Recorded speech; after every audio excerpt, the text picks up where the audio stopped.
After Bucha was liberated by Ukrainian soldiers in March last year, it was clear what had happened there. A massacre. At least 31 children have been killed and 19 wounded in Ukraine's Bucha district. That's according to a local. Russia's withdrawal has revealed what looked more like crime scenes than the aftermath of battle. Ukrainians shot in the head at close range. Bodies bearing signs of torture and rape. The images of bodies lying in the street are hard to forget. News reports use words like genocide and war crimes to describe the actions of Russian soldiers in Bucha. This is what war crimes look like. Defenseless civilians shot in the head with their hands bound. Residents taking their last ride. Mass graves filled with the bodies of nearly 300 executed people. President Zelensky toured Bucha yesterday, describing what he saw as a war crime and genocide. Yet anyone watching coverage of what happened in Bucha on Russian state television would have seen and heard a very different story. These are fake atrocities which the Russian army was immediately accused of, and Western media began to repeat the accusations simultaneously and without a break for sleep. They covered this like it was staged. It was not for real.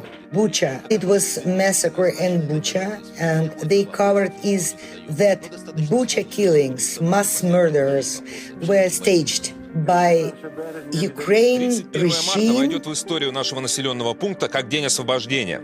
Этот день радостный, великая победа наших вооруженных сил. You could see how corrosive that could be, like how even reasonable, well-educated people could be pretty cheaply and easily deceived into believing all kinds of nonsensical and self-contradictory stuff. Last year, Russia passed a law that criminalizes objective reporting about the war in Ukraine. You cannot mention the word Bucha unless you are talking specifically about it being a staged provocation. Even the use of the word war is prohibited. And people who violate that law face up to 15 years in prison. According to OBD Info, a Russian-based human rights group, in 2022, there were more than 21,000 arrests made for anti-war statements and speeches. More than 200,000 internet resources have been blocked. And Russians are now flooded with all kinds of conflicting and false accounts about what's really taking place on the battlefield in Ukraine. A very apt metaphor was a fire hose of nonsense or lies or whatever you call it, whose purpose is not to imprint a specific kind of worldview, but to dissuade the target audience that the truth can even be ascertained at all. Reporting the truth, rather than the prescribed Putin propaganda, has become an even more dangerous job for Russian journalists, who've had their fingers broken, been poisoned, and even killed. And sometimes that's even happened outside of Russia. As the war in Ukraine has progressed, Putin has tightened his grip on the media. Even reporters working in Russia for well-established foreign news organizations like the Wall Street Journal haven't been spared. Just look at the case of Evan Gershkovich. He was arrested in Russia 6 months ago and accused of espionage, something the Wall Street Journal and the US government vehemently deny. But it was not always like this. Now we have not just authoritarian state, we have now fascist state. There is no independent media inside Russia at all. Still, there are many good journalists who are risking their freedom and lives on an everyday basis. So what happened? How does the propaganda machine work inside of Russia? How does the Putin regime keep its tight grip on the media?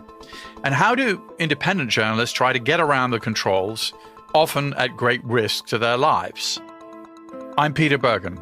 Up next, we go in the room with two Russian journalists who've experienced these changes firsthand. Investigative reporter Alexey Kovalev and Galina Timchenko, CEO and publisher of the independent news organization Meduza. They take us inside the disquieting world of Russian media.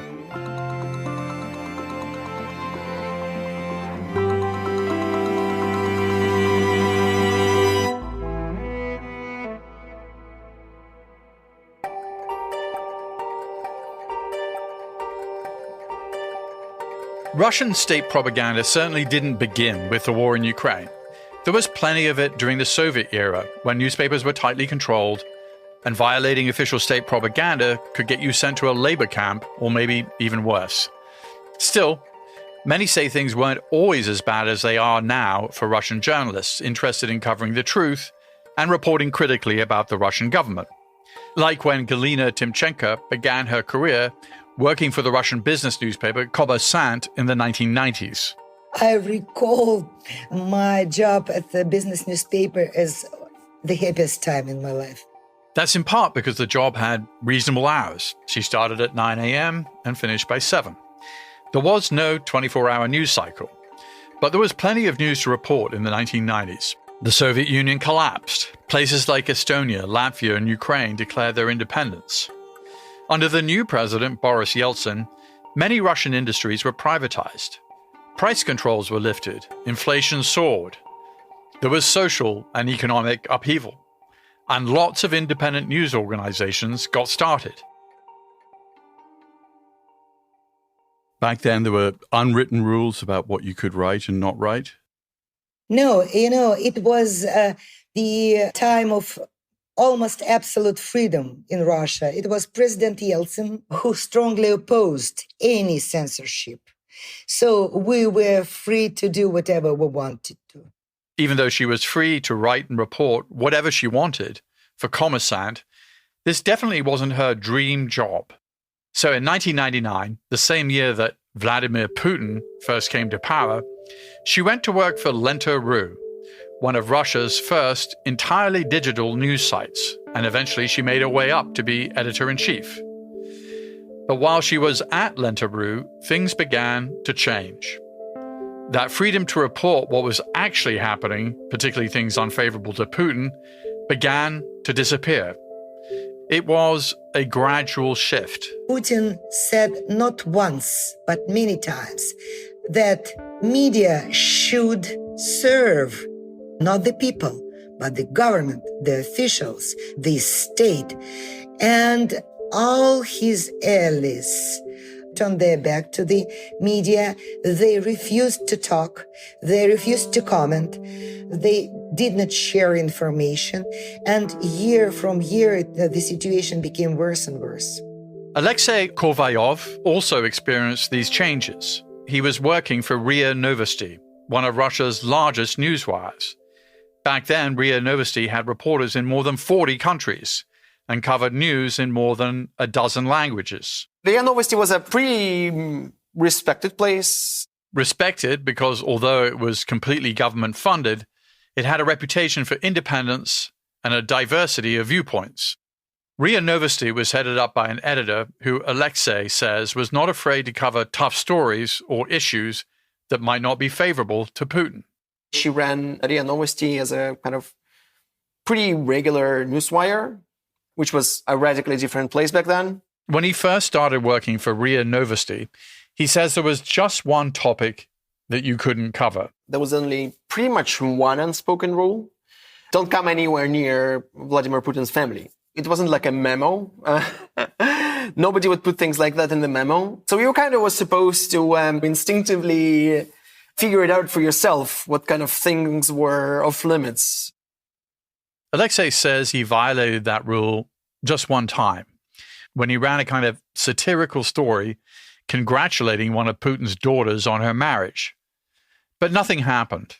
His boss simply said, "Don't do it again." But if someone ran that same story now... That would be a pretty serious offense now. People have been hounded out of Russia and persecuted, and whole publications shut down for violating that rule. But back then in 2011-12, Russia was a very different place. And it was more like, just do what your sense of journalistic ethics tell you. So at RIA Novosti, they covered the big stories, even ones Putin didn't like. For example, about Alexei Navalny, the Russian opposition leader. It covered things that really happened. For example, if the public enemy number one, Alexei Navalny, ran for the mayor's office, it would cover his mayoral campaign like any other publication would do. Alexey and Galina say things started to really change when Putin was re-elected to his third term as president in 2012. The constitution barred him from a third term, at least without a break. So after stepping down for 4 years to become just prime minister, Vladimir Putin is once again president of Russia. We have passed a long and difficult road together. We now feel confident. We have made our country stronger. We restored our dignity as a great nation. The world now sees a restored Russia. Putin returned to Kremlin. Almost all Kremlin administration changed, and they began to talk with the journalists as the rich guys talk to their slaves or servants. His re-election was marked by a series of mass protests, with protesters accusing him of vote rigging, calling his government illegitimate.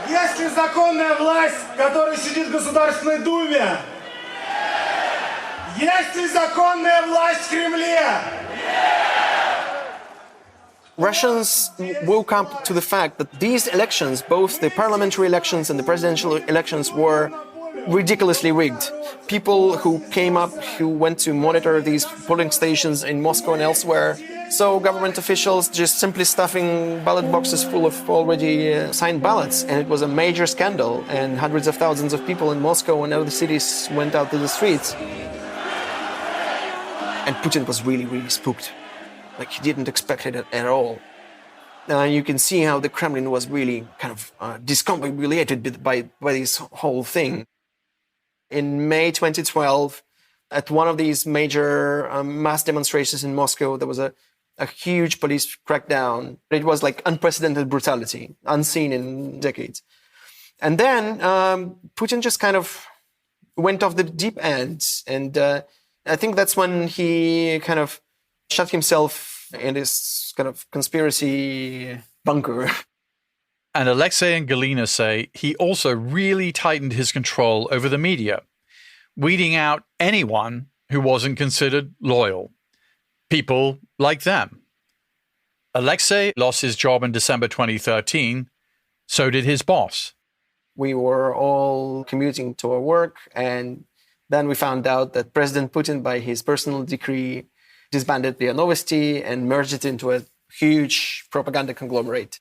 Putin's chief of staff said the decision to shut down the newswire and reorganize it was about an effort to reduce costs. But Alexey says that's not what happened. It was kind of a hostile merger, because the first thing they did was fire the previous administration and every deputy editor and desk chief, including myself, and replace them with hardcore loyalists who are still running it to this day. For Alexey, this was devastating, and it was a sign that more was coming.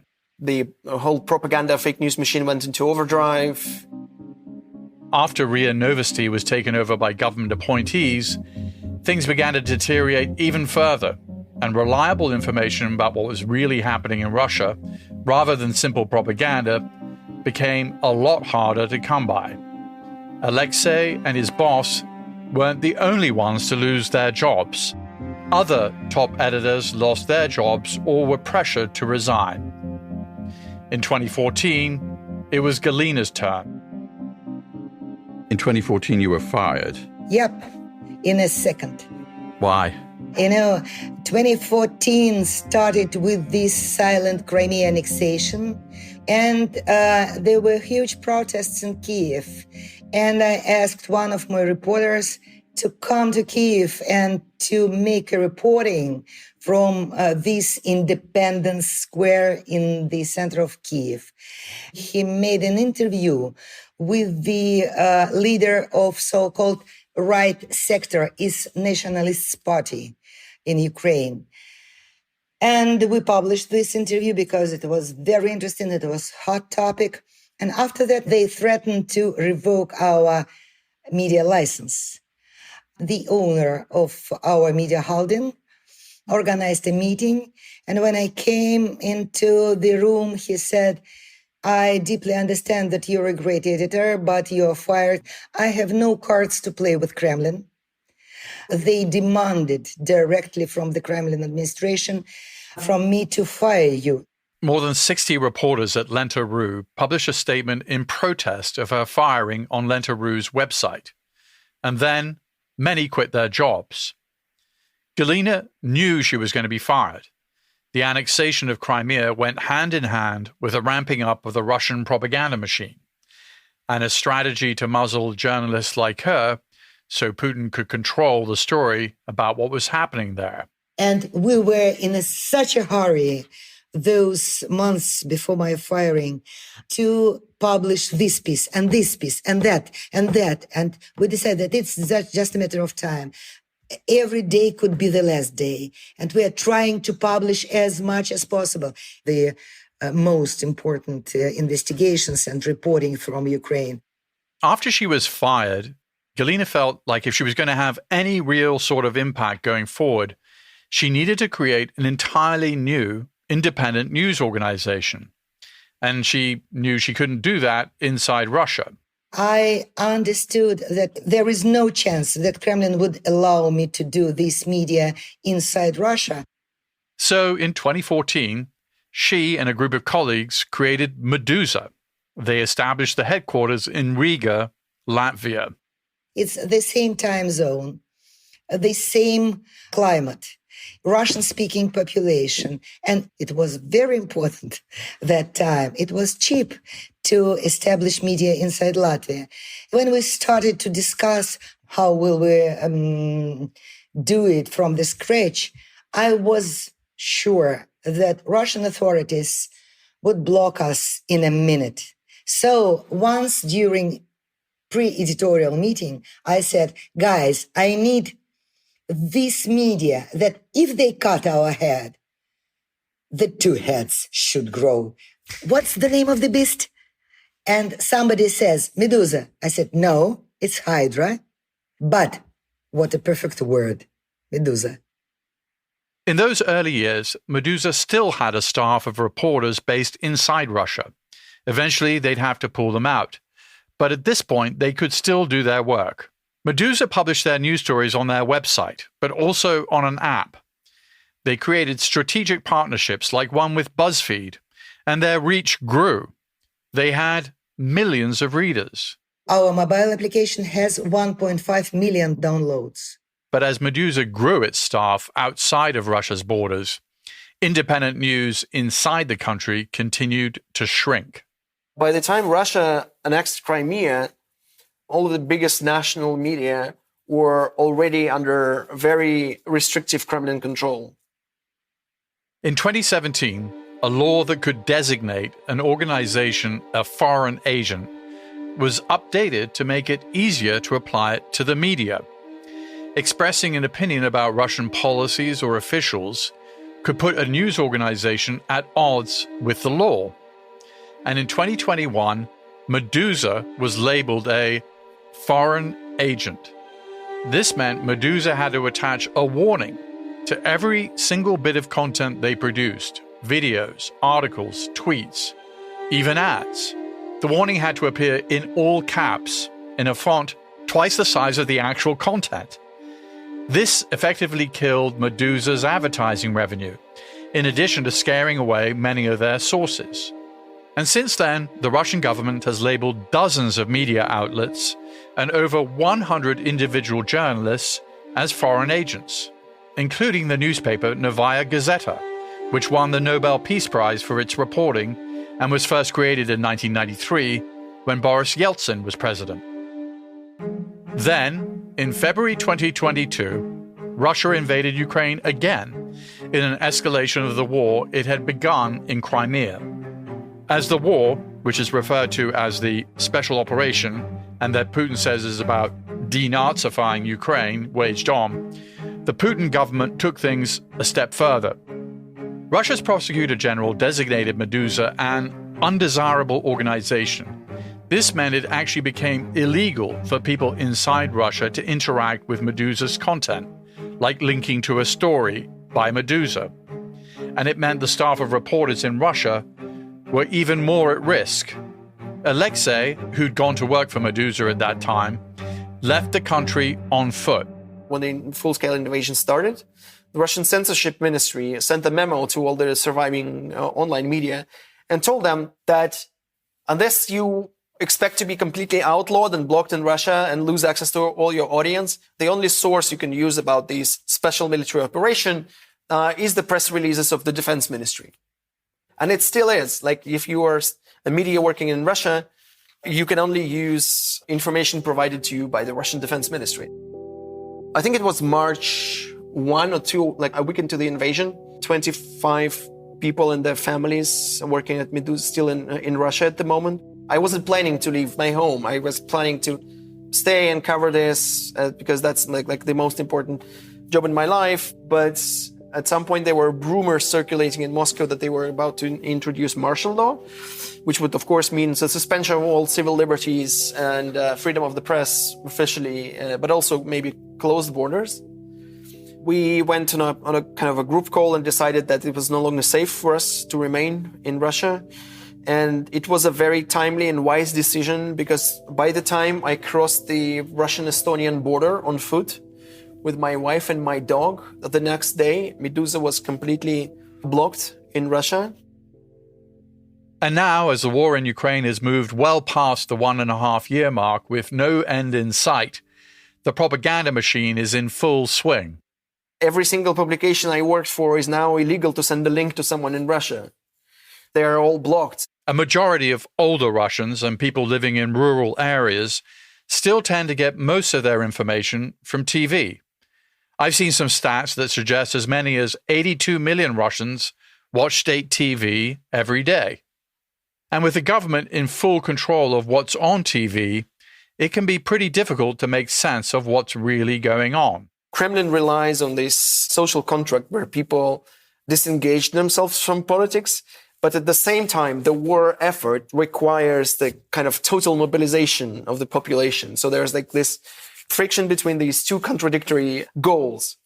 What dominates the news agenda, like top of the hour, it's always the real or made-up victories in Ukraine, and then our heroes, like a softball segment about kind of volunteers behind the front line.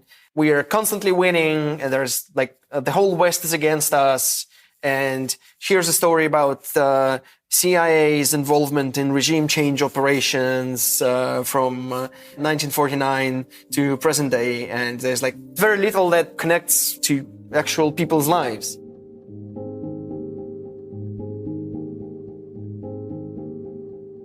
Do they get talking points from the Kremlin? Is a particular copy to be read on the air? How does it work?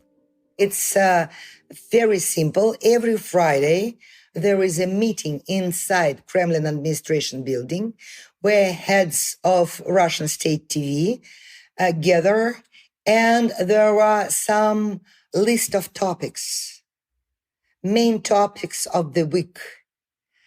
And the head of media desk of Kremlin administration is mentioning how every topic should be covered with the precise words or precise tone of voice and so on and so forth.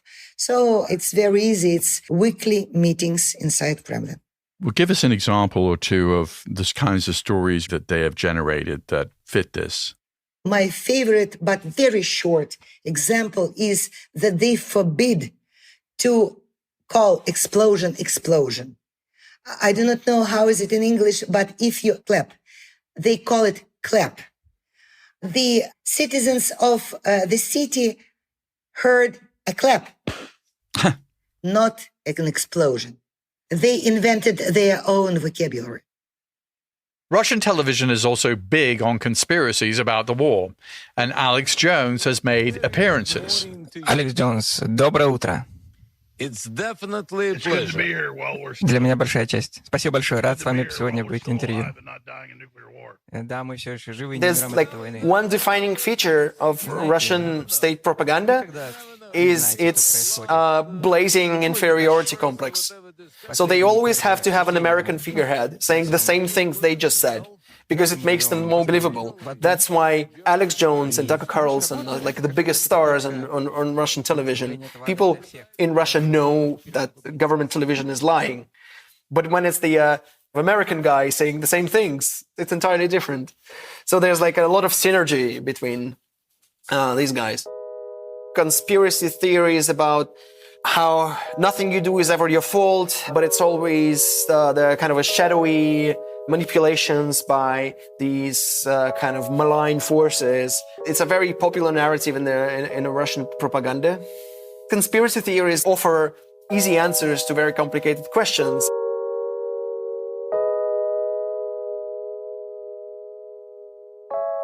And Putin can't run the machine all by himself, of course. He relies on some key players like his press secretary, Dmitry Peskov. We made a news game for our readers because we noticed that Dmitry Peskov likes 3 types of answers. Any question he was asked, he answered, Putin knows, Putin does not know, I do not know, does Putin know or not?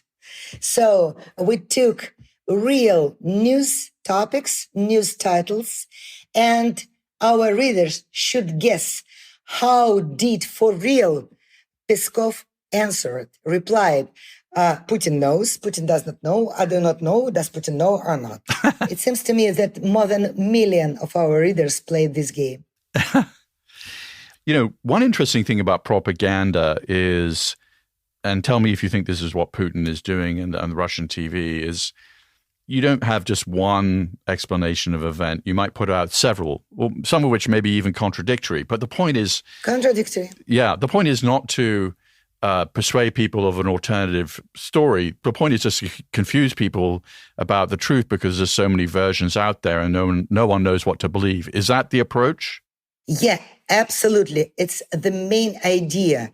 Almost all Russians know this poem of Alexander Pushkin, that there is no truth on earth.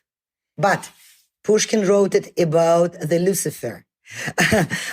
It was the words of the Satan. But it's the main Putin's idea. There is no truth on this earth. Everybody lies. Okay, maybe we are lying, they said, but they are as well. And that's the main point of Putin's propaganda. So I'm fascinated by these polls by the Levada Center, which is described as an independent polling outfit in Russia and is sort of treated that way by the international media.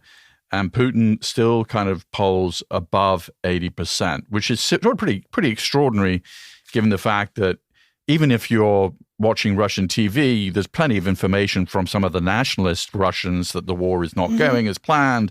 Clearly, everybody knows there's sanctions. It's not that easy to travel abroad. Yeah. So why does he continue to get these extraordinarily high ratings? One of my favorite experts, the Russian sociologist Grigory Yudin, used to say that there is no proper pulse in an authoritarian state. Real pulse could not exist in a Nazi Germany. And Russia is a fascist state. For example, you know that most of these polls are conducting during daytime. So they call you by your home phone. And this is the time when seniors are at home. And every person who is younger than 70 is at his job. So, second, sometimes they are conducting poll from door to door. Somebody ring the bell. You open the door and you see 2 people. They have your name, your address, your personal data, and they say, do you approve Putin's policy? For sure, in this state of repressions, people have to choose their living strategy. They are scared. And what's the easiest way to answer? Say, yes, I approve, and lock the door as soon as possible. And you know, this environment of fear and of reports from neighbor to neighbor, from your co-worker, from teachers, it's unfortunately, it became absolutely total. So there is no polls and there is no active support of Putin. People prefer to answer the easiest way they could. And, Soviet people are very good and they used to hide. And they used this double thinking. And we are very good at it. And now, unfortunately, Putin's regime provoked this ghost of Soviet era way of thinking. Leaving aside the question about can you really have accurate polling in Russia right now, but the war doesn't seem unpopular. The conscription may not be popular, but there seems to be kind of, to the extent you can tell, support for the war. I think the opposite. That, okay. During Soviet Union, Russians had this habit to hide and to live under the slogan, "Guys, please leave us alone." Right.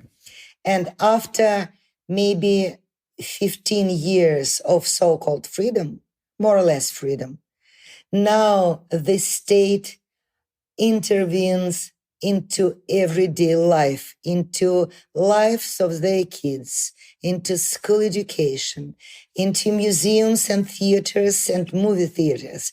And the total mood, it seems to me, more like, leave us alone, please, please. We do whatever you want, but leave us alone, please. It's not a support. It's people are tired. So is the Putin propaganda machine working? Yeah, but Putin's propaganda actors, they are not so creative. They repeatedly shout one word, one phrase, and they are not so creative. So they are lazy jerks who used to receive enormous amount of money just for criticizing the opposition or any other voices than their own. So people are tired. You can see kind of a friction between this Kremlin agenda setting, which demands that Russia's invasion in Ukraine and Russia's version of invasion in Ukraine completely dominates the news agenda. But you can also see that people are very tired, like of war, because they keep releasing these propaganda movies painting the Russia's version in Ukraine's war, but they all fail miserably. And right now, for example, they released kind of a very crude propaganda movie about the war in Ukraine, painting the massacre in Bucha as an operation by kind of Western security agencies trying to frame Russia and all that. And then at the same time, there's Barbie, the pirated version of Barbie in Russian cinemas, because Russia cannot legally import Western movies. So there's this pirated version of Barbie completely beat this propaganda movie about Bucha, because people don't want to be kind of bombarded with this war propaganda 24/7.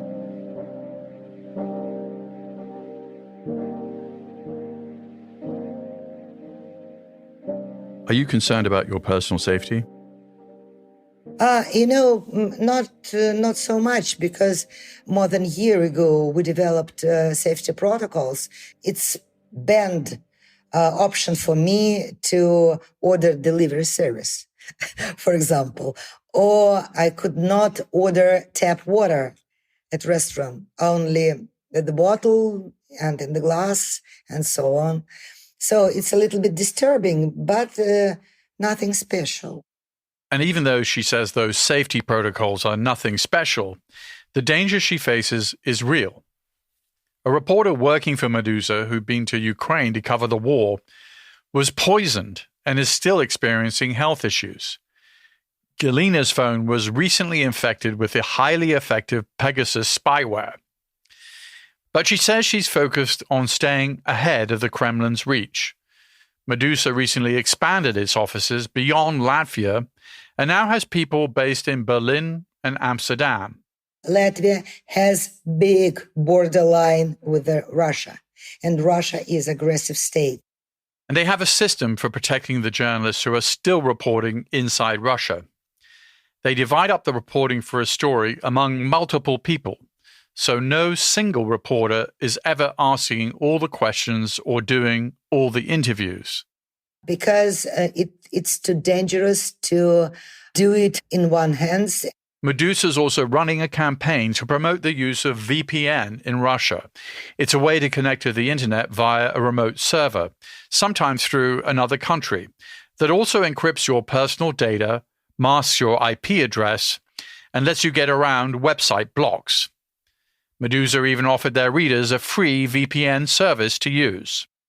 After Meduza was blocked inside Russia, we saw 40% declining in our website, but 700% growth in Netherlands, 500% growth in France. And I could not imagine that every French person or every Dutch person once woke up and said, let's read Meduza in Russian. Netherlands, France, New Zealand, Ireland, it's the usual gate for VPN service. There are millions of Russian readers who desperately need independent information. They are locked inside country. They have their own circumstances in their everyday life. So we could not blame them that they did not overthrow Putin. But at the same time, without them, we will not exist. And it's the vital condition for any democratic changes inside Russia. Those people who are receiving independent information. So they persevere. Alexey says, as an investigative journalist living in exile in Berlin, there's still plenty he can do online, combing through databases and documents. But he worries about the future and the long-term effects that all this propaganda will have on Russian society, because it's not something, he says, that you can fight with reason.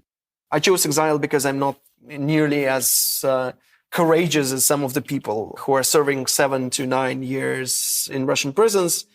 And little by little, I'm losing touch with my audiences in Russia because I'm not there. No matter how hard I try, I'll never really feel what it really feels like to be in Russia. And I can only cover what I see with my own eyes, and that's really not much. The choice for Alexey and Galina is a nearly impossible one, and it's hard to see how trying to tell the real story of what's happening in Russia from the outside is anything but the best a Russian journalist can do now. Galina says she just can't go back to Russia. They could arrest me at the border because I am the top manager of so-called undesirable organization. And this position is a crime by definition. So the minimum prison term will be 6 years. But at the same time, they could charge me with any crimes according to the new military censorship laws, up to 22 years for high treason. I said farewell to my homeland 9 years ago. I remember I drove my car to the border and I cried. I cried all my road from Moscow to Riga. So I said farewell 9 years ago.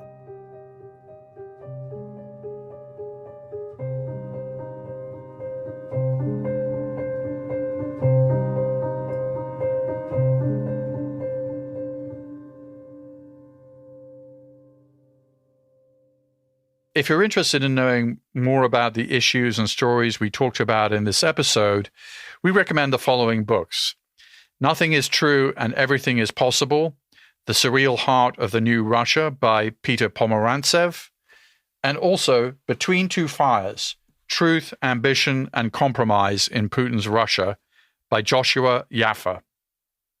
They're both available on Audible. In the Room with Peter Bergen is an Audible original.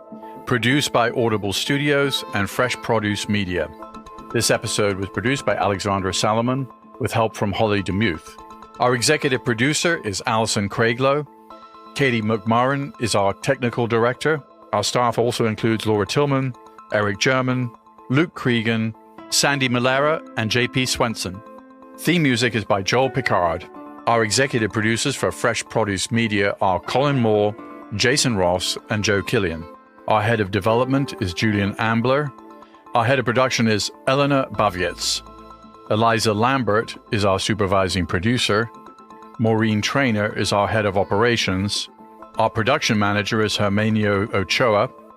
Our production coordinator is Henry Koch. And our delivery coordinator is Ana Paula Martinez. Audible's chief content officer is Rachel Giazza. Head of content acquisition and development and partnerships, Pat Shah. Special thanks to Marlon Calby, Alison Weber, and Vanessa Harris. Copyright 2023 by Audible Originals, LLC. Sound recording copyright 2023 by Audible Originals, LLC.